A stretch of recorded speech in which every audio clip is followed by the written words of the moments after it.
Okay, guys, so I already introduced the topic, and I think that the next step is to introduce you guys. So, please, one by one, tell us who you are, what you're doing, and introduce yourself. Okay, can you hear me well? Yeah, I can start. I'm Giorgio from Backed Finance. Backed Finance is a company based in Switzerland that provides the service of tokenizing on-chain, on 8 different chains, bonds and stocks. So if you want to get access to bonds and stocks directly via blockchain, you come to us, and we can provide any sort of stocks and bonds. Hi, everyone. My name is Francesco. I'm the co-founder of Arcton. We are based in Zurich. I'm Italian, but we're based in Zurich. And what we do is a crowdfunding platform where we help Web2 startups to raise funds on our platform. And the innovative part is that we tokenize their shares and we make them tradable on our partner DEX, which is Camelot. So to really create a secondary market on a decentralized exchange. So, hello everyone. I'm Alessandro. I'm instead of Benedetto, the CEO of Volksfinance. Volksfinance is a DeFi hub protocol based on Algorand blockchain at the moment, and we started as a lending borrowing protocol, and now we allow user to access the plethora of DeFi tools to give the maximum flexibility and interoperability in DeFi. And so we have different aim, and we are going to adding features to give this whole platform to our user. Hello everyone, I am Simone, Developer Relations Manager at IoTeX. IoTeX is, first of all, a well-established layer 1 blockchain that was launched in 2018, initially with the intersection of blockchain and IoT in mind.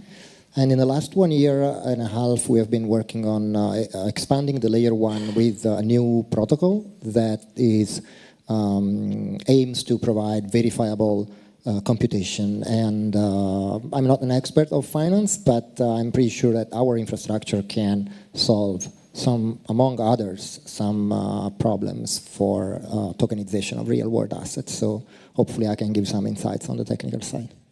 Yeah, definitely. I think that we touched a couple of topics which are very crucial for the success of the application, the tokenization of real-world assets into DeFi, into blockchain.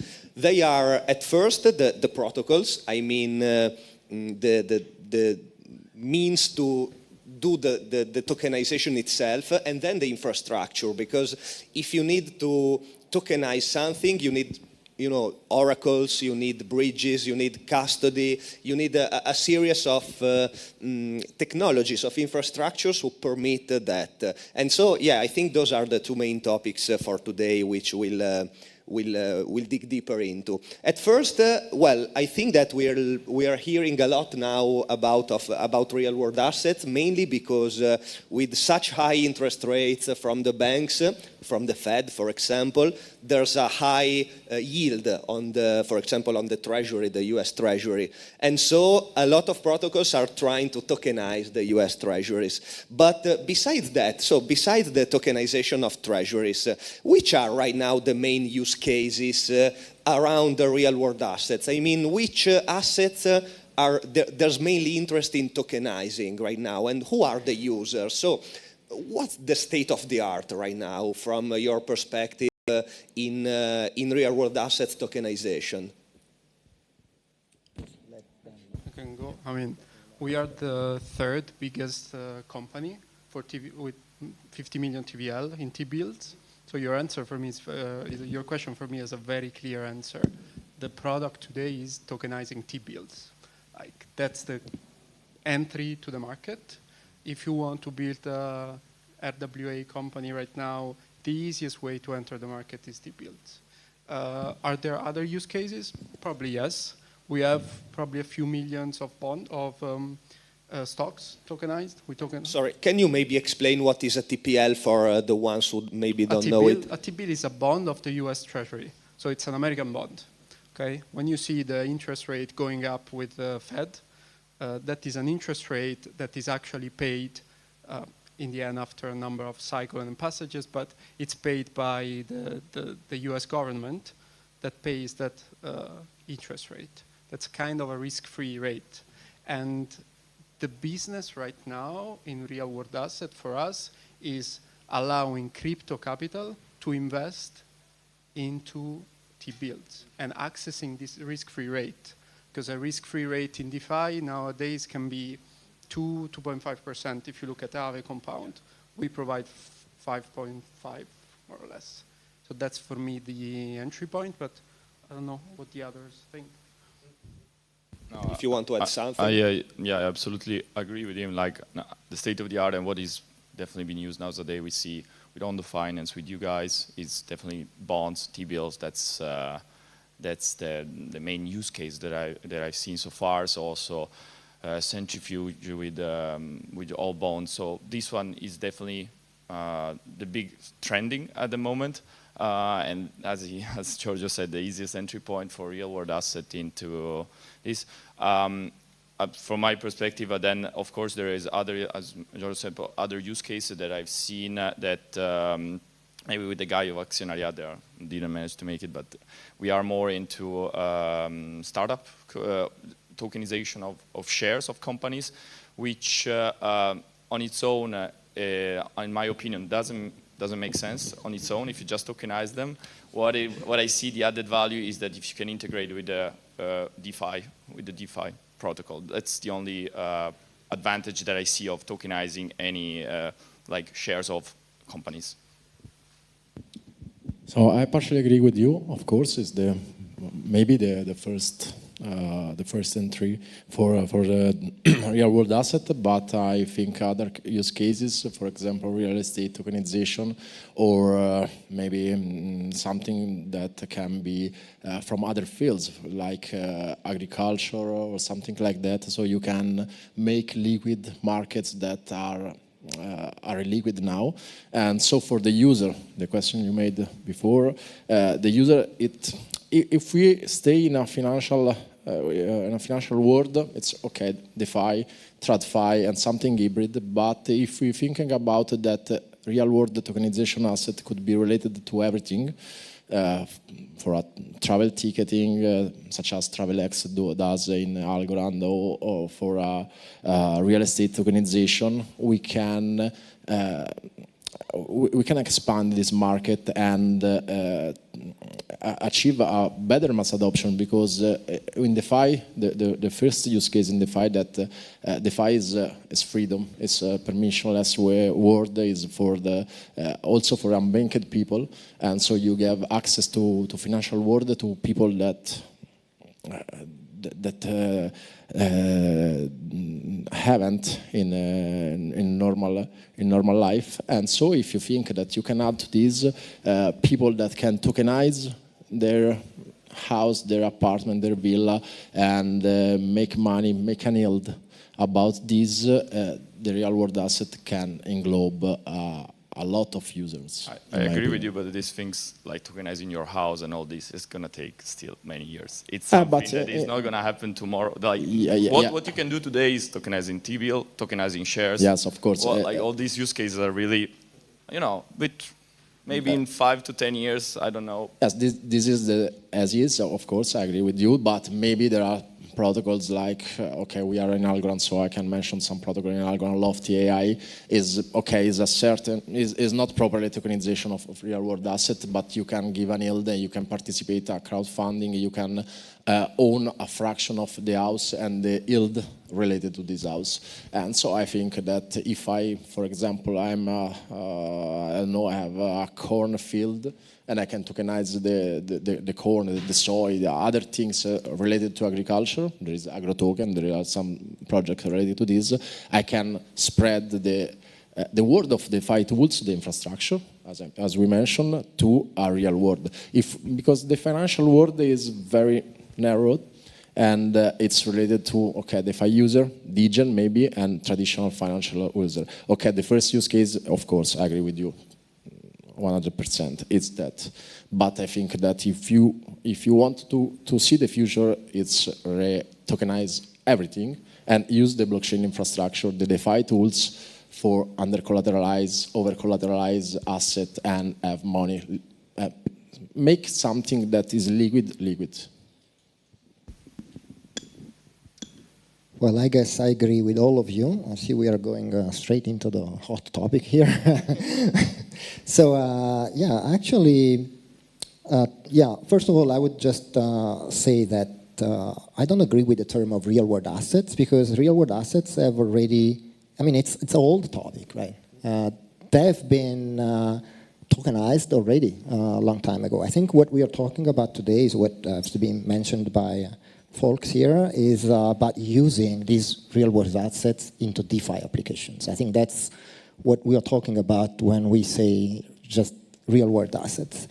And actually, there are many applications already, except from the obvious financial existing assets. I also believe that the real estate example is one that is not so far in the future, because I'm aware of some existing companies that do of real estate tokenization a business already.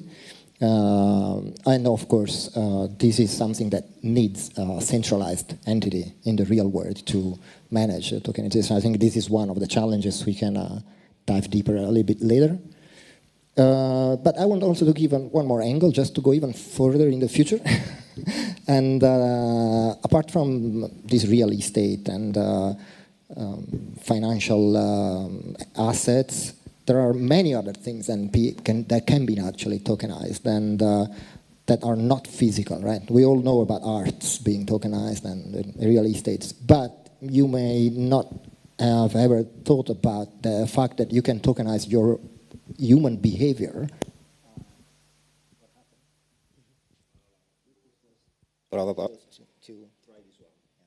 So you can actually tokenize your human behavior, or you can tokenize data, for example. And these things somehow are even easier to tokenize and use into DeFi than more common real estate stuff. And maybe we can talk more about it later. Battery is dead for this mic, so let's put it down.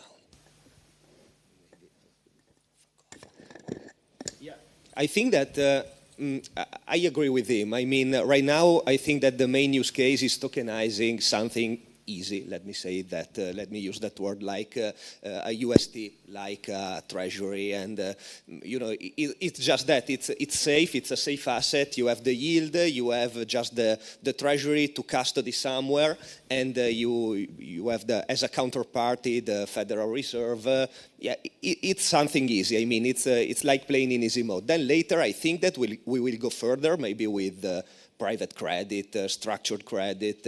I think that the market of credit is huge for real-world assets. As you said, real-world assets is not something new. I mean, even stable coins are real-world assets. Even, I don't know, tokenized gold, like Pax Gold is a real-world asset. It's a trend which is being developing year over year. And I think that we should focus on the challenges right now. You were talking about real estate, and I think that we will reach the point where we will tokenize real estate, because giving liquidity to such a market, such an illiquid market, is definitely something interesting. But I think there are huge challenges right now. So my question is, even with the T-bills, for example, which are the regulatory challenges right now? I mean, you have to talk with the SEC, I think, with the Fed, with the banks. You need someone to custody it, someone who audits the protocol, I think. You need to comply to a series of things, because at the end of the day, you are tokenizing a security. And so I think there are some strict rules about that. So how are you dealing everything with the regulators?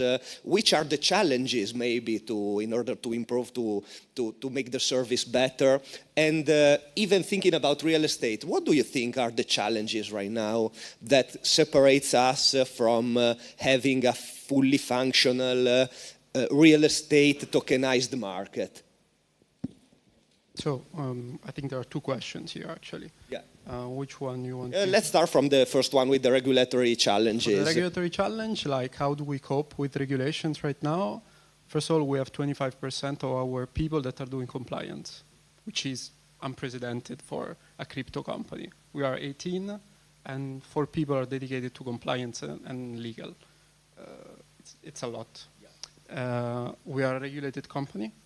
So our tokens are securities that have a prospectus approved by the Swiss regulator.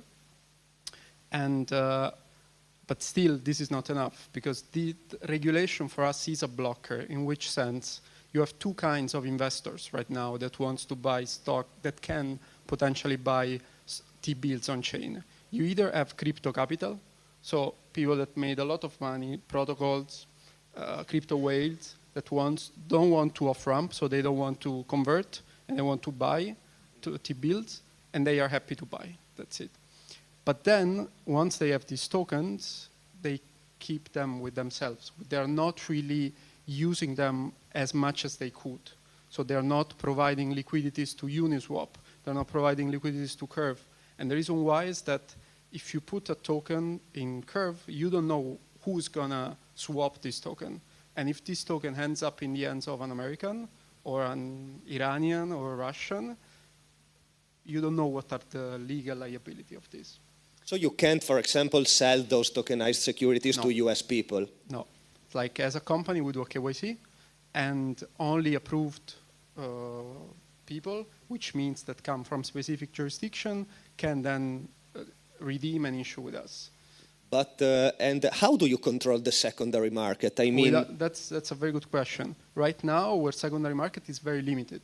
So we are developing a wrapped version of the token. So our token is permissionless. You come to Bakkt, you do the onboarding, you post USDC, and you receive T-bills in the form of BIB01. That's the name of our token. Then, in theory, you can transfer it to whoever you want. What we're implementing is a wrapped version. So you wrap, essentially you post the BIB01 and receive a wrapped token that is whitelisted. It means that only whitelisted or access, allow listed tokens wallet can access the token. And this is a mitigation for that. Of course, we will then have to create a Curve or a Uniswap pool for the whitelisted token. So this fragments liquidity. So it creates a second order problems. But yeah, that's what we're doing. Of course, if we had a clear regulation, I mean, in EU is coming because MiCA is coming, but in the US, which is the most liquid and largest capital market in the world, it's very hard to do crypto business right now. Yeah, I know, but it's sometimes I wonder if we'll ever manage to bypass those limits, because it's a bit against the ethos of DeFi. You know, I'd love to see your tokenized USDs. You risk to go to jail. Like I know. Consequence is very. I know, strong, but right? I'm wondering if in the futures we will see like on Aave that you can collateralize USDs to borrow something else and to participate in the broader market. With real world asset, what you have to understand, I don't know if there are other builders probably, is that you're not an insulated ecosystem like the original crypto. Like I've been in crypto for many years now, and it's a different game. When you speak with regulators, you're not speaking with degens that are a bunch of coders in t-shirts and hoodies that eat chips and code. It's not like that. You have different processes, you have a different cost structure, you have lawyers that cost thousands of dollars per day. So everything is different, and you need a different approach. Definitely. So Adi, on the regulation, right?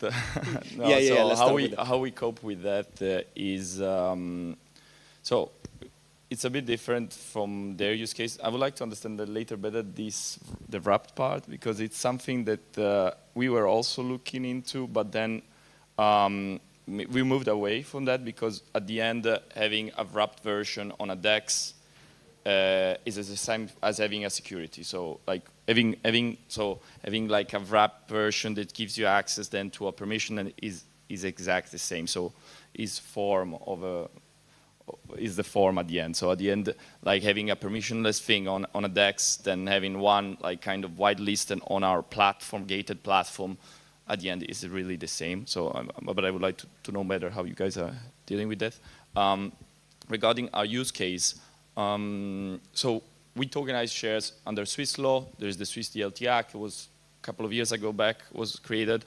The good thing in Switzerland is that you don't need licenses for crowdfunding. And then where we are operating, which is in a gray zone in the regulation, is having real-world securities on a DEX. So what we are really doing is like we have partnered with Camelot, which is permissionless DEX, and then we put our securities there. Of course, there is the risk that US people, anyone, of course, there is going to be written that these people should not be allowed. Of course, they will probably buy it. At this point, so how we cope with that is that, so first we partner with this DEX, so it's not necessarily on us. And then second of all is the startup is issuing their own shares after their will on that. Of course, and therefore, there is, so if you want really then to be on the cap table of these companies and you are a US people, then you have to come and, let's say that the company later gets sold. If you want to redeem the proceedings out of the sale of the company, you have to come on Arcton, do a KYC. If there was written that you were not supposed to be have those tokens, so you're going to come on and you're a US person, then you're not entitled to have this, and then you're going to have either to sell it on the secondary market again to someone else, or you cannot be officially an owner of this token. So that's, we make it clear. On this point, we don't need any necessary regulation on this, because there isn't. There is not regulation to tell you. There is no licenses for decentralized exchange. There is no license of that. There are licenses for the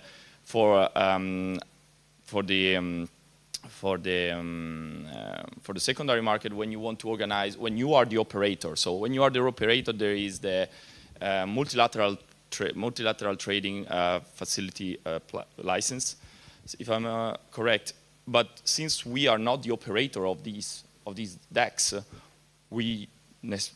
potentially we don't need it. And that's how we are kind of going around the regulation on having needing a license for a secondary market. So if I understood well, your fault is only if you directly sell the tokenized security to a US person. If you sell it to someone else, for example, to a Swiss or Italian person, and this person on the secondary market sells it to a US person, it's not your fault anymore. Exactly. So basically on Arcton, when you come, you need to do a KYC. So if you want to participate in the primary market, then you need to pass a KYC.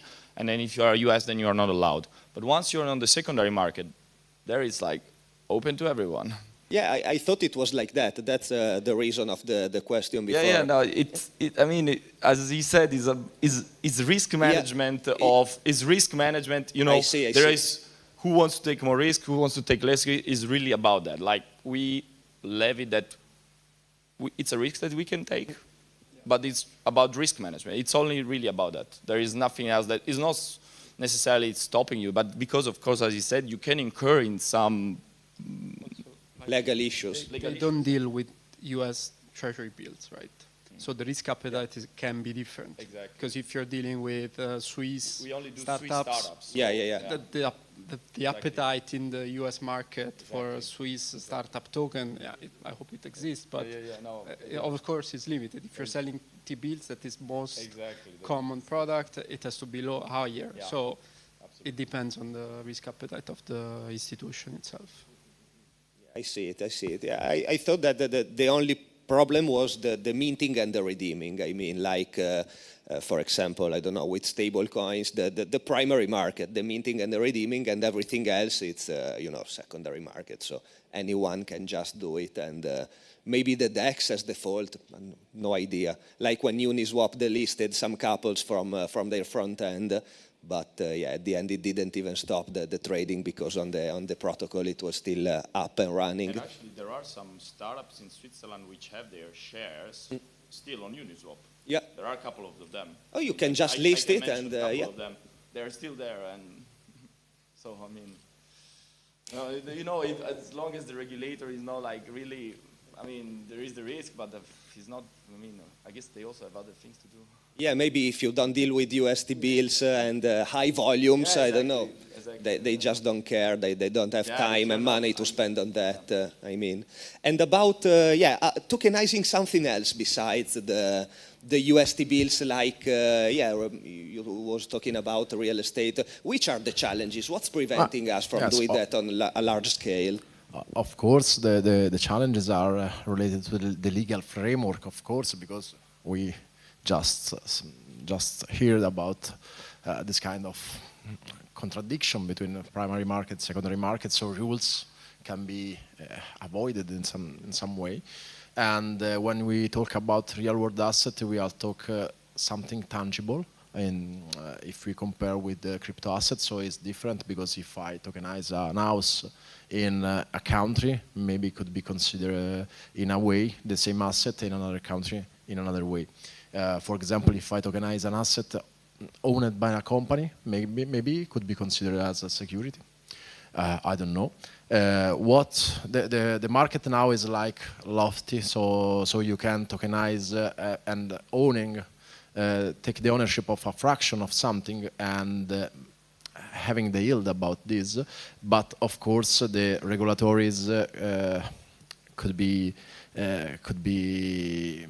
integrated in this process, and I think that what we can do as a DeFi infrastructure, but behind Volksfinance we have a software house, so we do other stuffs like tokenization, notarization, and so on, and try to talk and try to be part of the sandbox and talk with everybody, because it's different also the way that you, for the KYC, for example, because in Italy we have, maybe I wanted to have a speed for the KYC, and in other countries I could have different ways for identify myself. So we are different technologies, starting from Zkey to other technologies for digital identity, to have a credit score, to try to give reliability to our to this world.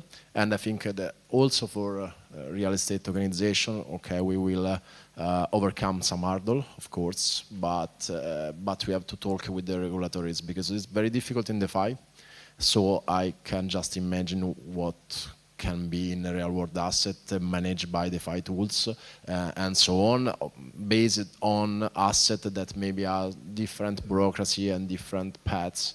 And so it's an open point. What we can do is, as infrastructure, make the simple way, the best interface, interoperability, flexibility with the best user experience, user interface from DeFi tools, and we can apply and explain to traditional business and try to bring the perks of DeFi and these tools of the blockchain, smart contracts, the automations, and so on, to real-world asset, to the tokenized asset, to bond and everything. So from the financial world, from the real-world asset, and try to open the dialogue with the regulators. This is the only way. Well, first of all, thank you everybody, because these guys have their hands dirty on the real world asset stuff, and it's great to hear insights on what are the real problems. So I guess I can summarize a little bit those points that I believe are big challenges for the real world asset tokenization and trading, and for sure you have mentioned regulations. Of course, we need strong regulation that's globally accepted. And possibly, that's not always the case, that is not going to kill the innovative spirit of the blockchain and decentralization nature.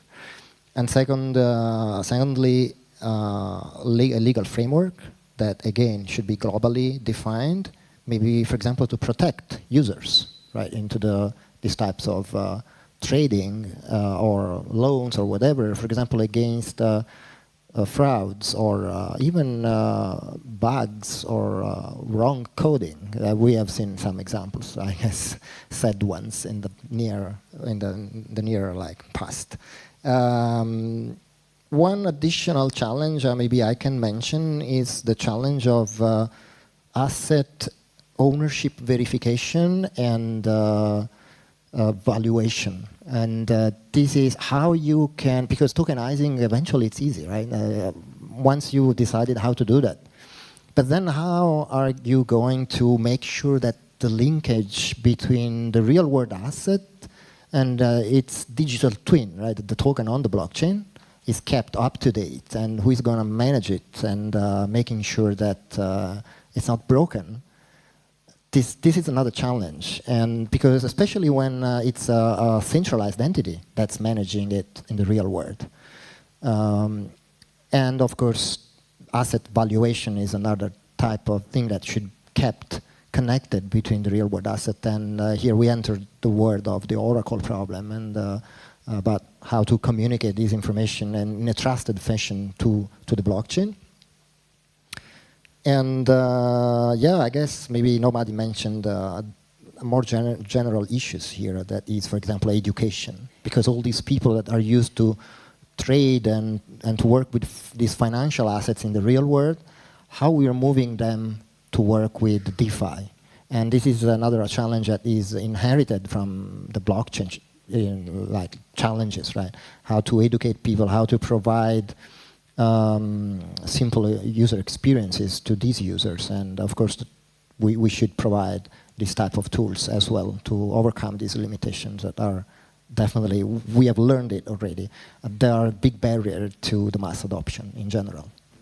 Yeah, I do agree with you in particular when you said that you need the link between the tokenized twin, as you called it, and the asset itself, because yeah, with a T-bill, it's quite easy. You can mint the token and redeem it for the T-bill, and that's it. But yeah, one of the challenges in tokenizing maybe more complex assets like real estate is that how do you redeem a part of the real estate from burning a token? That's quite hard, because you know, yeah, you can have the legal, I don't know, a contract, a binding contract that evaluates that token with 5% of the property or 1% of the property or whatever. But if you just can't use it or resell it, I mean, you have the token, you can't redeem it directly with something with that specific value. The risk is that the tokenized asset market diverges in price from, you know, it creates maybe more speculation and a big divergence on the price from the original asset. And also, if there is a centralized authority or entity that's managing the connection, there can be many inefficiencies in the real world. And this can also lead to big losses in the digital world. If you have to wait for this to be solved, for example, in the real world. And just to touch a little bit information on this part, one reason why I said before, there are some other tokenizations that are easier, even if they can seem complex initially. And this is when you can measure the asset in the real world with some data. If you have a way to measure the asset, and that's not the case of physical assets, of course, that's more about the case of intangible assets. I can give a quick example just to make it more easy to understand, and then we can go over. Think if you can buy a vending machine and you put it in your home, and this vending machine is capable of providing the information about how many goods it's being able to sell in the last 30 days, and what's the price it was sold, and how often, so on and so forth. And this information can be processed, and it can generate proofs that these things are real and are happening. And this can be made all through machines, protocols, software, data, and eventually, in our case, zero knowledge proofs that eventually are proving, for example, that you have an income in the real world. And then this income can be used at that point to, to collateralize a loan in a DeFi application. And these types of application of tokenizations somehow are much easier because you can rely on machines that can prove through a protocol what's going on, and then this proof can be made trusted with zero knowledge, for example, and then be input into smart contract to trigger whatever DeFi application that you want. And I think this is an interesting aspect that people usually don't think of. Yeah, definitely you have a point. So I think it's time for some questions from you, if you have some. So please feel free. Okay, I'm coming. Okay. Tokenization of real world assets, especially when the counterpart is illiquid, is a controversial and risky topic. And we have all in mind what happens with the subprime loan crisis. For me, it's something that can happen now with the hype of real world asset tokenization. And a question is, in case of an unfortunate event, a black swan, something like that, and tokens that can move very fast, I can sell them on secondary market, maybe if I heard the news before other. And who takes the highest risk? The users that have some liquid and maybe can sell it quickly on secondary market if they are able, or the protocol that doesn't have enough liquidity to repay. You want me to answer? Does it work? Yeah. So first of all, I think that your point is very good. Like, tokenization without liquidity is pointless. Like, tokenization for the sake of tokenization, it's a theoretical computer science exercise. It's totally useless for me. For us, at least, tokenization brings value when it adds liquidity to an illiquid asset class. Okay? So if tokenizing an asset class, you find a way to actually develop a market around it, and that's what they are doing in a way, so maybe you can expand it. In that way, you're adding value with tokenization. Otherwise, for me, there is no point of tokenizing. Referring to your point, who's taking the risk? The risk is taken by the token holder. Like, if you are an investor, right? You have 1 million and you decide to invest in a very liquid asset. Now on blockchain could be, I don't know if you know Courtyard. Courtyard is a project in the US that is taking Pokemon cards, collectibles. They are tokenizing them and they're developing a market around it. So the market is still not very developed, of course. So for me, that's an illiquid asset. If you buy an NFT of Courtyard with Pikachu, it's your risk, of course. So you, in the price that you're willing to pay, you have to factor in the risk that if there is a black swan, you're going to hold your Pokemon cards, but not your money. I'm referring maybe more something when you have to hold foreign debt, and that foreign debt has no value more. So also for the protocol is a risk, because you cannot, you have tokenized for the end user, but you have nothing in your deposits because it's no value now. Yeah, I mean, it's fine.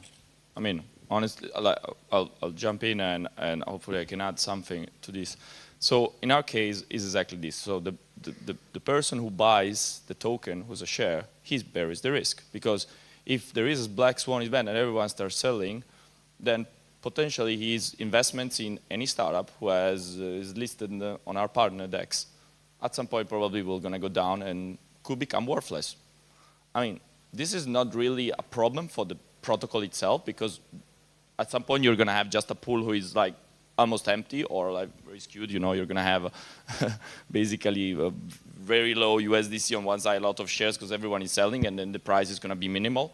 And then maybe at some point, if the company is still doing better, people can go back. But it's not really a problem for the, I mean, a protocol itself. At least I don't see any problem. It's a problem for maybe for like a Nave, like so for a lender. Okay, for a lender, maybe. That's Yeah. not what we know basically. Yeah.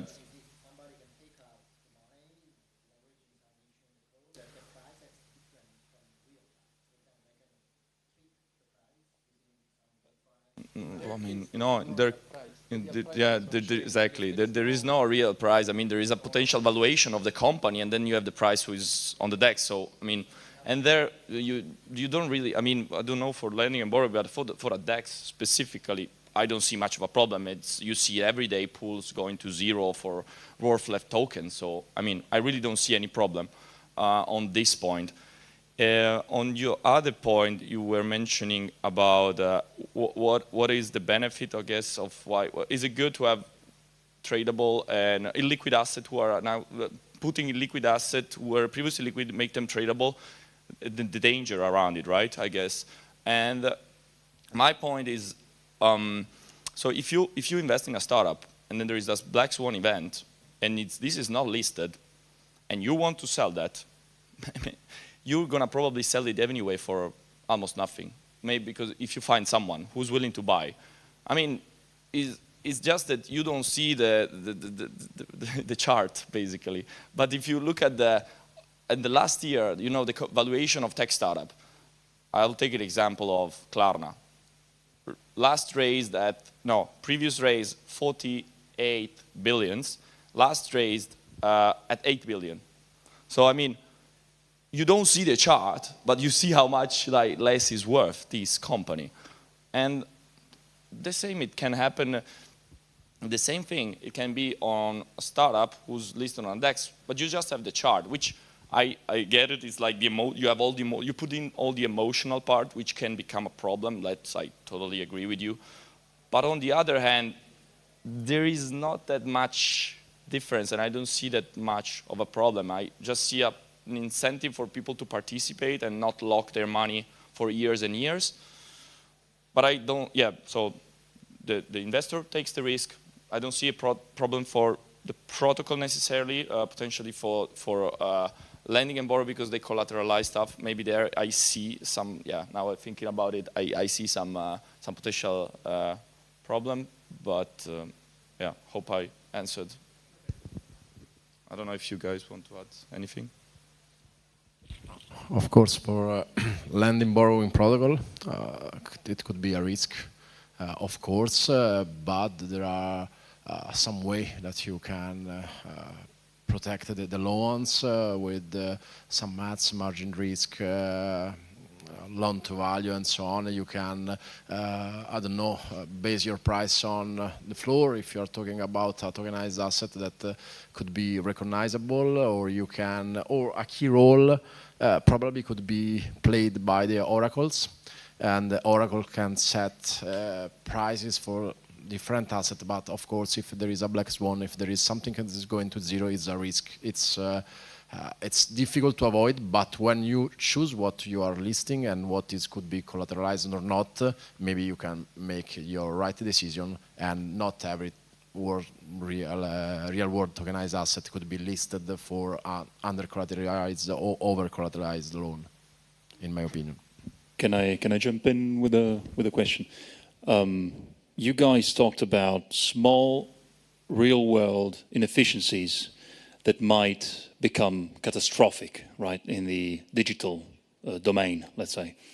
I'd like to take us back to the USDC DPEG, which was an insane event that happened just because bankers were on holiday during weekend, right? It was just very simple. So if something of that magnitude can happen, then real world assets have I think they have a long way ahead of being reliable and becoming reliable to the eyes of investors like me and all of us.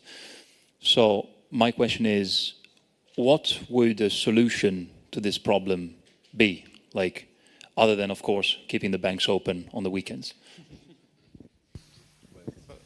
I don't think the USDC DPEG was due to banks being closed, to be honest. It was due to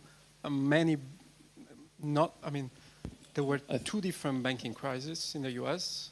Yeah, but people tried to redeem USDCs from Circle, and Circle didn't have them. I think what you're mentioning is... Yeah, exactly. It's like... They were locked in SVB, that was the problem.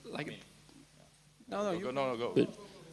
I may be wrong. Sorry, the problem is that the problem is that Circle relies on SVB Bank that went bankrupt. The problem was there. Right. Yes. That's what started the redemption streak. Let's say from institutions and investors from Circle. But the thing that then we all understood was that the loss that Circle had taken in SVB was much smaller than what it actually was thought to be. And that Circle had all the money and all the redemptions could be fulfilled, but not on the weekend, and that happened on the weekend.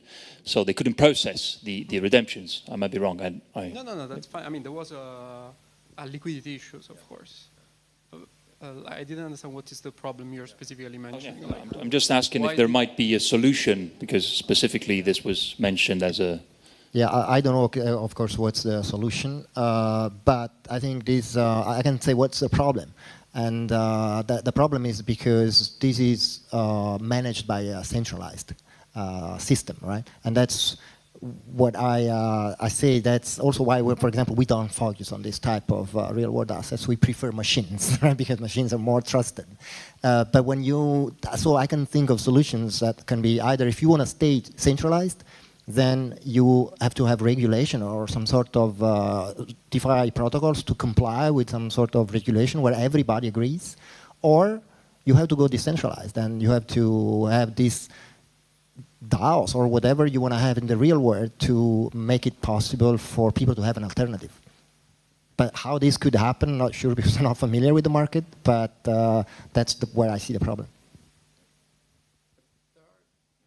You can check out stable coins that are not relying so much on the traditional finance. Like USDC and USDT are the example of the most centralized entities, because you put money in an institution that is not a bank, but acts in a way like a bank, and then they deposit money in commercial banks, and they give you a token.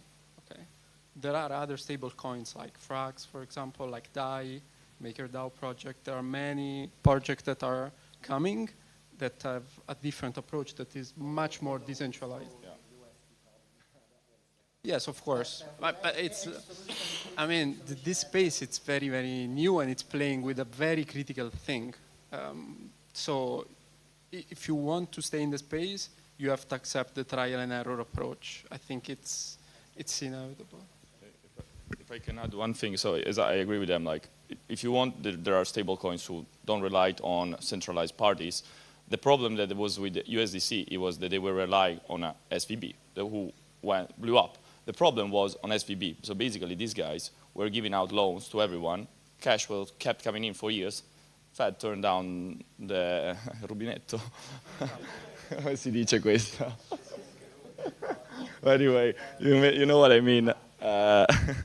You know what I mean, but and basically the problem is that these guys had there was not a proper risk management on the side of SVB. Sorry, there was not a proper risk management of handling the liquidity there. So the problem was there that there was not a proper risk management. So if you want to say the problem from centralized stablecoin comes from relying on a centralized party who should be there should be a better solution in how they do risk management. So I don't have a solution.